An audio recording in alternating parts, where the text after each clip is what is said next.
அனைவருக்கும் வணக்கம். ஏர் India flight 171 அந்த ஃபிளைட் வந்து இப்போ வந்து ஒரு கிராஷ் ஆச்சு இல்லைங்களா? அது வந்து மொத்தம் வந்து அந்த ஃபிளைட்ல வந்து 242 பேர் பயணிச்சிருக்காங்க. அவங்க அது வந்து ஒரு பெரிய பாதிப்பு போய் எக்ஸ்ப்ளோட் ஆகி ஆனால் எல்லாருமே ஒருத்தர் தவிர மற்ற போன அனைவரும் பயணிகளும் அவங்க வந்து இறந்து போன சம்பவம் மிகவும் வருத்தத்துக்கு உள்ளாகி இருக்கிறோம். இது ஏன் இது காப்பாற்ற முன்னாடியே வந்து நம்மளுக்கு ஒரு டவுட் இருக்கு. பைலட் வந்து ஸ்டார்ட் பண்ணும்போதே அவர் சில செக் பண்ணிருக்கலாம்ல, பவர் இல்லையா, ஏன் அது முன்னாடியே தெரியல, போய் ஒரு ஃபியூ செகண்ட்ஸ்ல டேக் ஆஃப் ஆகி விழுதுன்னா அது ஸ்டார்ட் பண்ணும்போதே ஒரு எரர் தெரிஞ்சிருக்கலாம்ல. இப்போ ஏதாவது சிஸ்டம் ஏதாவது ஒரு மால் ஃபங்க்ஷன் ஆயிருந்ததுன்னா அதோட ஃபிளாப் வேற வந்து போனோடனே அது டேக் ஆஃப் ஆனா அதான் முக்கியம் இல்லைங்களா? ஃபிளாப் வந்து இது ஓப்பனா இருந்தா தான் அது மேல பறக்கும். அது வந்து ஹைட்ராலிக் ப்ராப்ளம் சொல்றாங்க. அது வந்து அந்த நிமிஷம் தெரியும் முன்னாடியே அவருக்கு தெரிஞ்சிருக்க வாய்ப்பு இல்லையா? அது தெரிஞ்சிருந்தா கண்டிப்பா அவங்க மக்களை காப்பாத்திருக்கலாம். கீழே ஒரு லேண்ட்ல இருக்கும்போதே அங்கேயே வந்து நேரா கொண்டு போய் என்ன இடிச்சோடனே எக்ஸ்ப்ளோர் பண்ணுவாங்க இல்லைங்களா? டேக் ஆஃப் ஆகிறதுக்கு முன்னாடி எல்லாமே சிஸ்டம் உட்காரும் போது எல்லாமே செக் பண்ணுவாங்க. அப்ப ஃபிளாப் வந்து ஓப்பன் ஆகுதா இல்லையா, அப்புறம் வந்து எலக்ட்ரிக் இதெல்லாம் கரெக்டா இருக்கா, எல்லாமே வந்து செக் பண்ணுவாங்க. அது ஏன் அவர் டேக் ஆஃப் பண்ணாரு? அவர் அப்படியே வந்து டேக் ஆஃப் பண்ண பிறகு ஃபிளாப் ஓப்பன் ஆனா அகைன் அது கீழே தான் ஃபிளைட் வந்து அந்த வீலும் மடங்கல வந்து அது மேல ஆகாம மேல போகாம அது தரையை நோக்கி கீழே வந்து இறங்கி இடிச்சிருச்சு இல்லைங்களா? அது ஏன் அது வந்து முன்னாடி அதை திங்க் பண்ணி ஏதாவது சரி பண்ணிருக்க முடியாதா? இது எதனால வந்து இந்த எரர் நடந்திருக்கும்? ஹியூமன் எரரா இல்ல டெக்னிக்கல் எரரா, பைலட் ஒரு எரரா, இல்ல மெயினா வந்து பைலட் இல்லனா வந்து ஒரு ஏர் இந்தியா இவ்வளவு ஒரு ஒஸ்ட் சர்வீஸ் இருக்குன்னு சொல்றாங்க. அப்படி இருக்கும்போது அவர் ஸ்டார்ட் பண்ணும்போதே அது தெரிஞ்சிருக்கிறதுக்கு வாய்ப்பு இல்லையா? ஓகேமா, இது வந்து நீங்க நல்ல கேள்வி. அனைத்து அன்பர்களுக்கும் அன்புள்ளவர்களுக்கும் என்னுடைய வணக்கத்தை பதிவு செய்கிறேன். என்னுடைய நாட்களுக்கு முன்ன நடந்த ஒரு ஏர் இந்தியா விமான விபத்தை பத்தி நாங்கள் பேசிக் கொண்டிருக்கிறோம். ஏர் இந்தியா விமானம் 171, அதாவது போயிங் 787 என்று சொல்லக்கூடிய ஒரு துரித வேக ஒரு விமானத்துல வந்து ஒரு ஆக்சிடென்ட் நிகழ்ந்திருக்குது. இந்த விபத்துக்கு உள்ளான பாதிக்கப்பட்டவர்கள் 242 அந்த விமானத்துல பயணம் செய்தவர்கள். இதுல பணிப்பெண்கள் உள்ளிட்ட 8 பேர்கள், மேலும் அந்த க்ரூ மெம்பர்ஸ் எல்லாம் சேர்த்து பைலட்டையும் சேர்த்து 242 11 க்ரூ மெம்பர்ஸ் இப்படி அவருடைய வாழ்க்கையை இழந்திருக்கிறாங்க.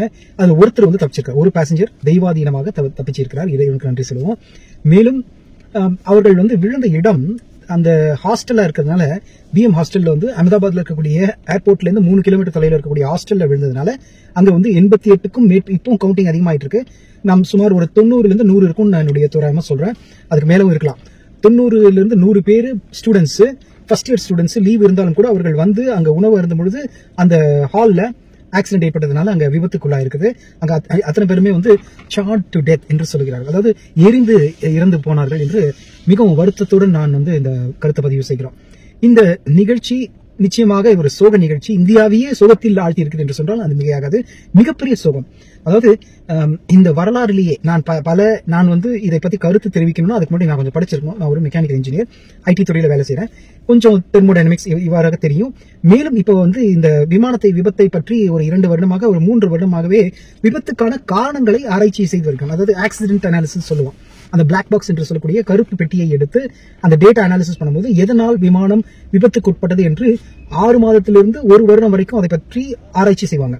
அது மாதிரி ஆராய்ச்சி செய்யக்கூடிய வீடியோவை வந்து ஒரு டாக்குமெண்ட்ரி பிலிமா பிபிசியில எங்களுக்கு ஒளிபரப்பு செய்தார்கள். அதை நானும் என்னுடைய மகனும் இருவரும் சேர்ந்து இரவு நேரங்களில் வெள்ளிக்கிழமைகளை பார்த்தது உண்டு. அதை வச்சு நான் சொல்றேன். மேலும் இதை பத்தின ஒரு குறிப்பு, இந்த விமானத்துடைய வரலாறு 787 போயிங்கோடைய வரலாறு பற்றி நம்ம பார்ப்போமா? இந்த கேள்வியை நீங்க வந்து தெளிவா நீங்க கேட்டிருக்கீங்க. இது வந்து ஒரு ஹைட்ராலிக் என்று சொல்லும்போது அப்ப நீங்க இது வந்து டெக்னிக்கல் கொஸ்டின். இது அதை பத்தி மக்களுக்கு நம்ம சொல்லணும். ஹைட்ராலிக்னா என்ன அப்படிங்கிறது ஒரு கருத்து பதிவிடணும். ஆனா இது வந்து புரியுற மாதிரி சொல்லணும். இது வந்து ஒரு டெக்னிக்கல் எரரா, இல்ல ஹியூமன் எரரா, இல்ல இரண்டுமே சார்ந்த ஒரு தவறா, இல்லை பழுதடைந்த நிலையில அந்த விமானிக்கு ஒரு பிளேனை கொடுக்கப்பட்டு அதை இயக்க வைத்திருக்கிறார்களா, இல்ல இப்படி நீங்க கேட்டிருக்கீங்க. இதுல இன்னொரு கேள்வி எனக்கு வந்து தூக்கி நிக்குது. அந்த கேள்வி நான் சொல்லிடுறேன், அதுக்கப்புறம் ஆன்சர் நம்ம பார்ப்போம். நீங்க வந்து டெக்னிக்கல் எரரா ஹியூமன் எரரான்னு கேட்டீங்க. அதாவது டெக்னிக்கல் எரரா ஹியூமன் எரரா அதை நம்ம குறிப்பா பார்த்துருவோம். இப்போ வந்து நீங்க சொன்ன மாதிரி ஒரு விமானத்தை இயக்குவதற்கு முன்பாக அந்த மெயின்டெனன்ஸ் இன்ஜினியர் அதை வந்து டெல்லியில இருந்து வந்திருக்குங்க, அகமதாபாத் வந்திருக்கு. அகமதாபாத்ல 9 hours flight journey to London இப்படிதான் இருக்குது. 9 மணி நேரம் பயணம் செய்யக்கூடிய வகையில அதுக்கு தேவையான ஃபியூல் 50,000 லிட்டர் வரைக்கும் பெட்ரோலை நிரப்பிக் கொண்டு விமானம் பறக்க இருக்குது.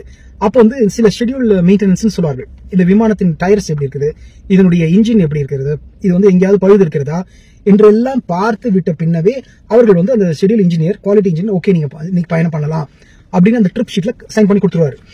First check point. Second check point வந்து பைலட் வந்து கடைசி இந்த விமானி அந்த பைலட்டை விமானத்தை இயக்குவதற்கு முன்பு கடைசி நேரம் வரைக்கும் அபார்ட் என்று சொல்லி, அபேண்டன் என்று சொல்லி அந்த பயணத்தை நிறுத்தலாம். அதுக்கு அவருக்கு பவர் இருக்குது, ரைட்ஸ் இருக்குது. அதாவது 242 பயணிகள் அவரை தவிர்த்து 241 பயணிகள் உட்கார்ந்து விட்டார்கள், அமர்ந்து விட்டார்கள் அவங்க நினைக்க தேவையில்லை. அவர் செக்லிஸ்ட்ல அவர் செக் பண்ணும்பொழுது ஏதேனும் பழுதடைந்தது போல ஒரு எண்ணம் ஏற்பட்டாலும் கூட எப்ப வேணா ஒரு விமானத்தை நிறுத்தத்துக்கான பவர் ரைட்ஸ் அவருக்கு இருக்குது as a captain of the plane. இப்போ என்ன ஆச்சுன்னு பாத்தீங்கன்னா, நீங்க கேட்ட ஒரு இன்ட்ரெஸ்டிங்கான கொஸ்டின் வந்து அதுல இருக்கக்கூடிய இது வந்து ஒரு தியரி தாங்க, எங்களுடைய ஒரு தாழ்மையான கருத்து தான், இதுதான் முடிவுன்னு சொல்ல முடியாது. பிளாக் பாக்ஸ் வந்த அப்புறம் அந்த டேட்டா அனாலிசிஸ் பண்ணி கோர்ட் வந்து தீர்ப்பு வழங்குவாங்க இது எதனால் நடந்தது. அதுக்கு போயிங்குடைய கம்பெனியுடைய நிறுவனத்தின் இன்ஜினியர்ஸ், டாப் இன்ஜினியர்ஸ் வந்து ஆய்வு செய்து பிளாக் பாக்ஸ் மேலும் காக்பிட் ரீடர், ரெக்கார்டர் இது எல்லாத்தையும் எடுத்து ஆய்வு செய்து அதில் வரக்கூடிய விஷயத்தை அனலைஸ் பண்ணி இதுதான் இருக்கும் அப்படிங்கறத அவர்கள் வந்து ஒரு ஃபைனல் வர்டிக்ட் கொடுப்பாங்க, ஒரு தீர்ப்பு கொடுப்பாங்க. இப்போ நம்ம வந்து ஒரு அசஸ்மெண்ட் தான் பண்றோம், ஒரு அனாலிசிஸ் பண்றோம். என்னுடைய அனாலிசிஸ் படி இது வந்து ஒரு ஹியூமன் எரரா இருக்குமா அப்படின்னு பார்த்தா அதற்கான வாய்ப்பு ரொம்ப ரொம்ப கம்மிங்க. ஏன்னா 787 என்கின்ற போகிங் ஒரு அதோடைய ஒரு வரலாறு பற்றி நான் படித்தேன். அப்போ வந்து இது 2005 6 இதை தயார் பண்ணியிருக்காங்க. 747 வந்து இதோடைய கொஞ்சம் பழைய மாடல். அந்த மாடல் வந்து கொஞ்சம் ரட்டர் ப்ராப்ளம் இருந்துச்சு. ரட்டர் என்று சொல்லக்கூடிய அந்த டால்பினுடைய டெயில் இருக்கு இல்லையா, இந்த மாதிரி இருக்கு பாருங்க, டால்பின் டெயில் இப்படி பின்னாடி கிழிக்கும். இந்த டெயில் வந்து பேலன்ஸ் ஆகலன்னா வண்டி வந்து இப்படி இப்படி ஆடும். அதுக்கான ஒரு அட்ஜஸ்ட்மெண்ட் வச்சிருந்தாங்க.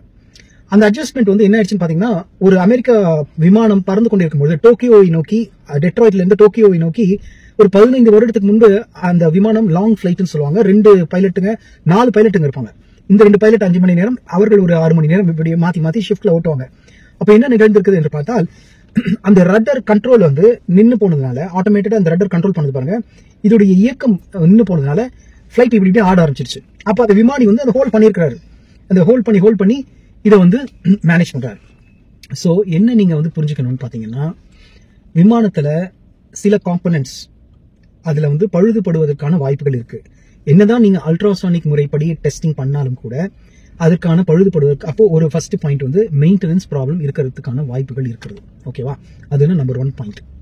ரெண்டாவது, ஹியூமன் எரரா அப்படின்னு பார்த்தீங்கன்னா, ஹியூமன் எரருக்கான வாய்ப்பு என்ன பொறுத்த வரைக்கும் என்னுடைய தாழ்மையான கருத்து, ஹியூமன் எரர் ஆகிறதுக்கு சான்ஸே கிடையாதுங்க. ஏன்னா இவர் வந்து நல்ல ஒரு 8000 ஹவர்ஸ் வந்து மணித்துளிகள் எக்ஸ்பீரியன்ஸ்டு பைலட்.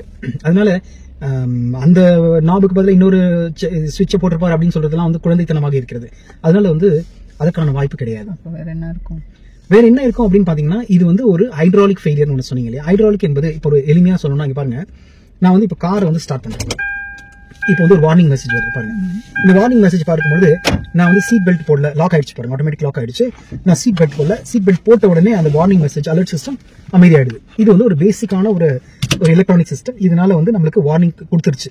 இதே மாதிரி வந்து பிளேன்ல கூட பாத்தீங்கன்னா, அவர்கள் வந்து இன்ஜின் ஸ்டார்ட் பண்ணி விட்டோன்னே செக்லிஸ்ட் இருக்குங்க. அந்த டாக்ஸின்னு சொல்லுவாங்க இல்லையா, அது பிளேனை கொண்டு வந்து நிறுத்தி கடைசி விமானத்திற்கு தயாராகிற வரைக்கும் அவர்களுக்கு நிறைய செக்லிஸ்ட்லாம் இருக்கும். ப்ரீ செக்லிஸ்ட்னு சொல்லுவாங்க. அதாவது டேக் ஆஃப்க்கு முன்னாடி நடக்கக்கூடிய அந்த கான்ஃபிகரேஷன் செக்லாம் பண்ணுவாங்க. அவ்வாறாக கான்ஃபிகரேஷன் செக்ல அவர் பண்ணிருப்பாரு என்பது என்னுடைய கருத்து. அப்போ வந்து இன்ஜின்லாம் கரெக்டா இருந்திருக்குங்க. கான்ஃபிகரேஷன் டேக் ஆஃப் பண்ணும்போது கூட கரெக்டா இருந்திருக்குது. சிஸ்டம் வந்து எரர் காட்டல. அதனால தான் அவர் இன்ஜின் ஸ்டார்ட் பண்ணி 200 மைல் வேகத்துல ரன்வேல போயிட்டாரு. ஆனா இங்க என்ன வந்து விமானி வந்து என்ன நினைத்திருக்கலாம் மட்டும் சொல்றாரு, தவறு கிடையாது. நீங்க சொன்னீங்க இல்லையா, அந்த சைட்ல வந்து அந்த சைட்ல ஃபிளாப்னு ஒன்று சொன்னீங்க இல்லையா, அந்த ஃபிளாப் வந்து அந்த விங்ஸ் இருக்கு பாருங்க, ஒரு விமானம் எப்படி இருக்கு, அதுல விங்ஸ் இருக்கு இல்லையா, இந்த விங்ஸ்ல இருக்கக்கூடிய ஃபிளாப் வந்து எப்படி ஒரு பேர்டு வந்து ரெக்கை விரிக்குதோ அதே போல அந்த ஃபிளாப் வந்து கொஞ்சம் இப்படி பின்னாடி வரும். தறி இறங்கும் போது இப்படியும் மேல வண்டியை தூக்கும் போது அது எக்ஸ்டெண்ட் ஆகணும். அந்த ஃபிளாப் எக்ஸ்டென்ஷன் சொல்லுவாங்க. இப்போ ஃபிளாப் எக்ஸ்டென்ஷன் ஆகலைன்னா என்ன ஆகும்னு பாத்தீங்கன்னா, ஹைட் எடுக்காது. ஹைட் எடுக்கும். இன்ஜின் தானே, இப்போ இன்ஜின் வந்து பவர் கொடுக்குது, தள்ளுது, மேல தள்ளுறதுக்கு இன்ஜின் உதவுது. 2 சைடு இன்ஜின் இருக்கு. இன்னொன்னு பாத்தீங்கன்னா, இந்த வண்டி வந்து 787 போயிங்ல இன்னொரு சிறப்பு, ரோல்ஸ் ராய்ஸோட இன்ஜின் வலது புறத்துலயும் இடது புறத்துல வந்து ஜெனரல் எலக்ட்ரிக் உடைய இடதுபுற இன்ஜினும் இருக்குது. 2 இன்ஜின், அவ்வளவு அற்புதமான இன்ஜின் தான் இருக்கு. ஒரு இன்ஜின் பண்ணாலும் இன்னொரு இன்ஜின் ஒர்க் ஆகும். இப்ப என்னன்னு பாத்தீங்கன்னா, இன்ஜின் வந்து மேல தள்ளும், ஆனா அந்த அப்போர்ட் த்ரஸ்ட் இன்னும் கிடைக்கணும். Technical error hydraulic.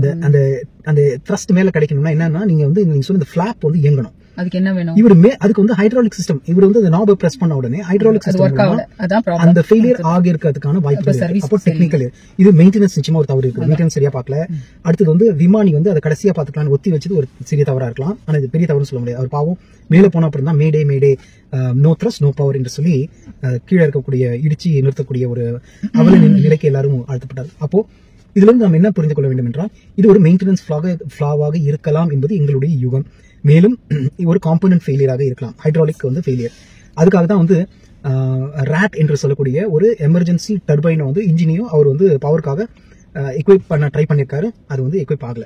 ஓகே, சரி, இப்போ இதை நிறைவாக என்ன சொல்லணும்னா, இந்த தவறு இனிமேல் நடக்கக்கூடாது. எல்லாரும் அந்த பிளாக் பாக்ஸ் உடைய அந்த ஆதாரத்தோடைய நம்ம வந்து இன்னும் என்னன்னு கண்டுபிடிப்போம். அதை பற்றி வந்தவுடன் நம்ம பேசுவோம். நன்றி, வணக்கம், வாழ்க வளமுடன்.